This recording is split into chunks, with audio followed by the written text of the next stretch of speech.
My name is Eleanor Fishburn, and I am of Barbareño and Ventureño Chumash descent. I'm born and raised here in Ventura. My dad was born and raised here in Ventura. My grandmother born and raised, great-grandmother, so we go back 9 generations here in Ventura. I've been fortunate enough to be able to trace my lineage from villages here in Ventura, well, Matilaha, actually up Ojai, to Malibu, San Ynez, Cuyama, and out at the islands. So I'm very proud and honored by that. Growing up here in Ventura as a young Indian, as I hear my father, say my grandmother would talk about the Indians. I knew who I was, but I didn't know who I was. I knew that I have the fair skin, dark hair, but did not associate with the west side of town, which was predominantly Hispanic culture. Spanish culture, and I didn't have the blonde hair and the blue eyes and live at the beach like the surfers. They had, but I loved the ocean. The ocean and the beach were always calling me, and as a little girl, we spent a lot of time there. It's just, so I do have a connection with the beach, and it's my happy place. So, growing up a little bit rebellious, not knowing where I fit in, so I found the most rowdiest, outgoing group of kids that I could find, and I started hanging out with them, which led me into some behaviors that aren't really, too conducive with a young lady's life here in Ventura. So I, took off other paths, and with the courses of self-destruction and knowing that I could do better and having a little hole in my heart and my spirit, doors started opening, and the hole in my heart started getting filled with culture. I would see, my dad was always made us proud of who we were. When we were young, we would go to powwows, we would hang up at San Ynez, and of course, we had relatives up in San Ynez. Because when my grandfather's family left the village of Miku, my grandfather and his parents, I believe, came this way, and my aunt went to San Ynez, where she married Adolfo Lopez, which I heard later on down the line, he married my tia, and who is a friend of mine's grandfather. So as we all gather from the different areas, we start connecting this big picture, which is phenomenal. We are all interconnected, as far as lot as we, like to not admit, but we are, So not knowing where, getting my heart filled up, culture's coming to me. I have a family. I'm not able to participate like I would like to. Seeing Julie around, seeing the lead of the family that she has taken, being very proud, talking with other cousins, and I finally, the hole started getting filled. And in 1999, I got involved with a project which, because of the laws, the NAGPRA, the CEQA, AB 52, AB 18, all those laws, they put together with the National Park Service, Santa Barbara Museum of Natural History, Hunter College, and the Smithsonian, all partnered in putting this book together of Chumash peoples of lineal descents. So I was able to work on that project. I worked on Mission San Buenaventura, where my ancestors and my great-great-grandfather lived and helped build. So I was able to go through the old mission records of San Buenaventura, and see how my family got here to the mission. You know, how they were taken off of the islands, how they were given names that take their Chumash name taken away and given a Spanish name. I got to follow the births, the deaths, and it was a very life-changing experience for me. I mean, I was right there with my ancestors, you know, my family members, walking with them through this book, through these documents, through these primary documents. And after that, I was very angry.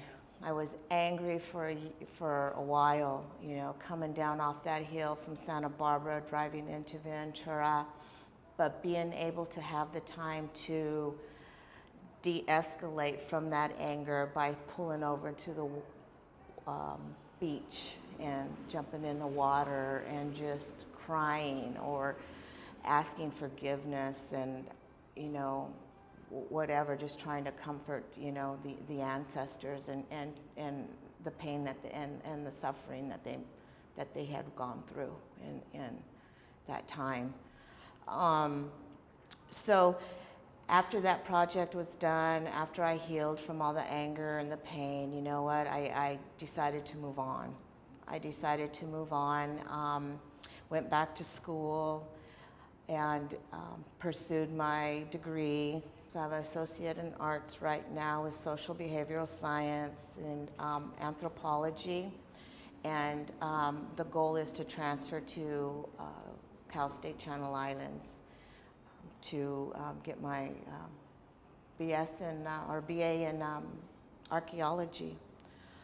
So I want to, for my community today, I want to get them with knowledge. I want to make the presence known. You know, I got the family lineage.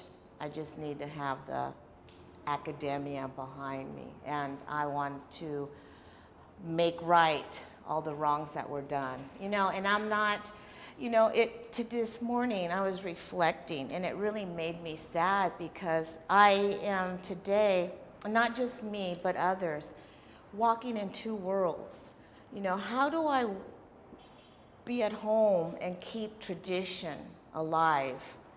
Okay, so everything starts at home. You know, I keep tradition alive with the language. I keep tradition alive with our culture, maybe some foods. Just start out with the little basics, and then I try to go out into the community and and treat others, you know, like my ancestors were, you know, treated others, because I know that the Chumash were loving, caring, giving people. I mean, it is documented when the Spanish came and how we would paddle out there to meet those ships, you know, waiting and anxious to see, what goods they had so we can share our goods, you know. So that to me, that says a lot of our spirit and our DNA, you know, of who we are as a people. So,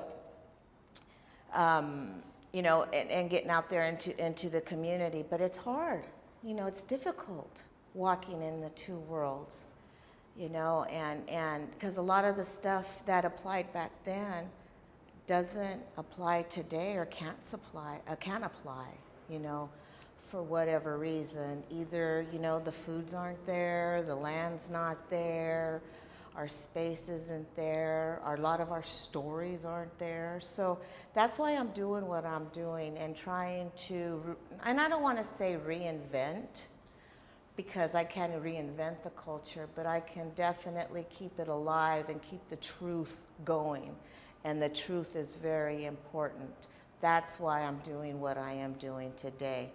Going through, you know, I'm fortunate enough to be able to go to the Smithsonian and see how my family actively participated in the language, you know, with J.P. Harrington. My grandfather, Cecilio Tumamayat, you know, spoke with J.P. Harrington. His sister, Antonia Leva, you know, spoke with J.P. Harrington and Gould and Kroeber and Heiser, you know. I know that. I've seen it. And thank goodness for J.P. Harrington, because we wouldn't have a lot of the culture, and those anthropologists, because we wouldn't have a lot of the culture that we do today. And it's just, it's the healing part for me of what my ancestors went through at the time of missionization, at the time of slavery, at the time of marginalization, for me to walk today and to be proud of who we are today as a people, keeping our culture alive, sharing it as I am doing today, and educating, making people aware, because it really is fascinating to me when I hear somebody say, and I used to hear Julie say this, that people would say that the Chumash aren't here. There are people that were here. And I have heard it. You know what? We are here today, and we have come back, and we are educating ourselves, and we are wiser and stronger, and we are resilient. And we're not going anywhere. I've left my mark here on with my grandchildren. And I am teaching him as much as I can today about his culture and who he is, so that he doesn't have to have that hole in his spirit as well, you know. So today, as a tribe, we are working on cultural resources, which is very important today in keeping our culture alive. Whatever little bit is still out there, we want to take charge of what it is that we want to be done with our artifacts, with our ancestors. We don't need anybody to tell us what we want anymore. You know, we're coming together, we're speaking up, we're making a presence. And I'm very proud of that as a tribe, as a people. And it's not easy, you know. Sometimes, like I say, it's like herding cats. But you know what?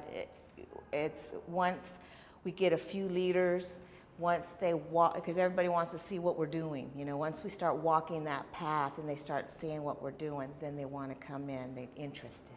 We're striking that curiosity. You know what? Well, come on. There's plenty going on. So for that, I'm grateful who I am and where I come from today, and I'm just willing to share it with anybody who's willing to listen. I want to thank you for this time. Part of the problems I think that we as a tribe and a culture have, I think as a tribe, number one is that we lack the federal recognition. And with federal recognition, we'd have access to, I guess first of all would be funds, to go ahead and generate a cultural center, you know. I think that every area, every tribe needs to have their own place where they can store their own artifacts, which with that I can see could be a whole different set of issues, but for that, and then to have actually access of finances, to be able to go ahead and pay the linguist to come in and do language classes, to pay, you know, Julie to come in and hold a rattle making class, to pay Liamata Chumash from Obispeño to come down and show us how to make regalia. You know, so being that a lot of us in the tribe here, we all have different skills and a lot of different gifts to bring to the table, but to be able to unify us, you know, financially, to be able to compensate somebody for that would be is one, you know, one of the challenges that we have. Also, you know, in the cultural resources too, I think that's a big challenge, you know. We just don't have the means to a lot of the financial means to go ahead and revitalize a lot of our culture. We're doing the best we can with what we have right now, you know, our time. You know, we all have to make a living today. You know, that's a problem right there. We all have to work, pay for our house and our mortgages. So, you know, it'd be nice to go ahead and be able to go gather and build an op and hey, there's home, and you know. But today it's unfortunately it's not like that. So resources, yeah, it's a minimal. Yeah. Well, the ocean, there's, you know, a lot of myth, a lot of stories from the islands to the mainland. And, you know, the dolphins are our relatives because they looked down and they didn't, I don't know the whole story, so they didn't, you know, they looked down when crossing over the Rainbow Bridge story. So, and for me personally, and, you know, the Tamols, going back and forth from this land, from the mainland to the islands for fish, for food, for visiting, you know, and there's just something about out there that the little fin babies that are just swim around in that big ocean. So I don't know, the waves, the peacefulness. It's just part, and we are 90% water, so I don't know. I've always loved the ocean and the serenity that I get from it. Music and my family, how it relates to my family. Well, my, of course, great-great-grandfather, Juan de Jesus Tumamay, was the part of the first Indian orchestra here at the Mission San Buenaventura, and he played the violin. My grandfather, as well, from the village of Miku in Santa Barbara, played instruments as well. So my grandparents have both musical background, music in their DNA. My dad has always, ever since I've been little, is involved with music. He sang barbershoppers. He sang here at the church choirs. So music, my whole life has been my life. I tried to play the accordion for 3 months. It didn't work for me. However, my brother, he has that musical gene, and he plays the bass, which my dad sang bass, and he plays the guitar. And my grandfather, who was from Santa Barbara, played the guitar and the violin as well. And my dad tells me, as a youngster, they would gather out at the ranch, and a lot of the fellows would come over, and underneath the tree, they would drink their jugs of wine, and they would have a good time playing their music. So that's how music is, you know, related in my family. It's a big part of it. Big part of it. Now, clapper stick is what the Chumash used. A lot of people relate the drum to the West Coast California indigenous peoples.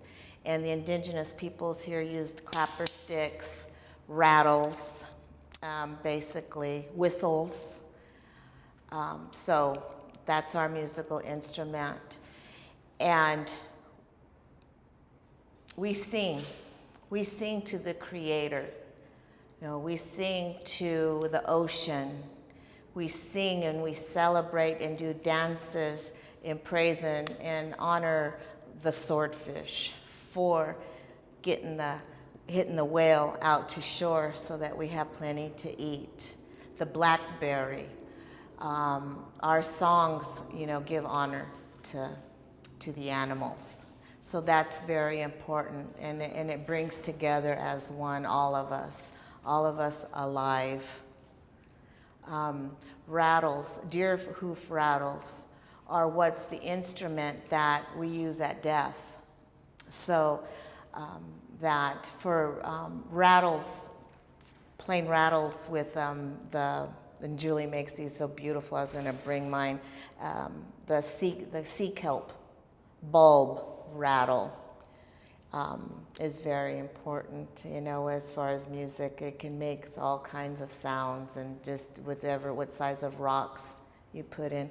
And this is my first clapper stick that I ever made, and it's something very special. It's been anointed.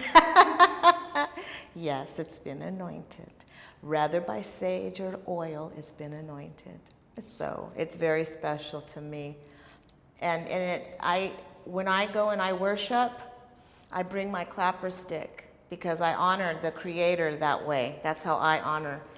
And it's so sad out there. And this is something that I'm glad you brought up, because when I would go into these places and celebrate Creator with my clapper stick, people would approach me and say, "Oh, who are you beating up?" You know, they would think that this was a beaten stick. And I would have to, I would explain to them, no, this is a very sacred instrument that our family used in giving honor to the Creator. So this is my musical instrument of choice, and it's very, very special. And I love music, and I love to dance, and one day we would like to go ahead and, as we dig deeper into Harrington's notes, get those songs and dances of our ancestors and share them with others. Thank you.